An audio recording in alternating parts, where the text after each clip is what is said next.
Plus on parle, moins on fait. En général, les personnes qui parlent beaucoup agissent beaucoup moins. Quelle est la raison?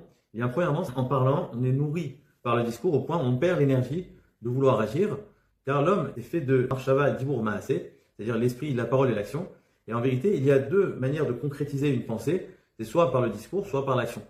Et lorsqu'on va se focaliser dans la parole, eh bien, nous remplaçons le monde de l'action par le monde de la parole. Donc, quelque part, on a l'impression d'avoir déjà agi, d'avoir déjà accompli, réalisé, et on n'a plus ce besoin-là d'exprimer ça sous forme d'action, puisque nous l'avons déjà formulé, déjà prononcé. D'ailleurs, en psychologie, on parle de la chute du niveau de dopamine destiné à l'action. C'est-à-dire qu'on va perdre l'élan intérieur qui va s'évaporer, un petit peu comme une cocotte minute qui s'évapore.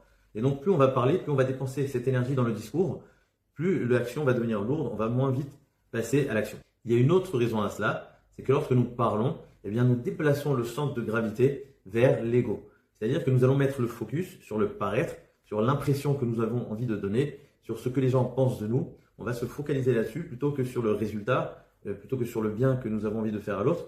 En revanche, lorsque nous sommes silencieux, eh bien, nous sommes dans l'effacement de soi et on va mettre l'accent plutôt sur le résultat, sur le bien que nous avons envie de prodiguer, bien plus que sur notre paraître, notre ego. C'est pas avec des beaux discours, des belles paroles, la pédagogie, des belles leçons que nous allons obtenir du résultat en termes d'éducation.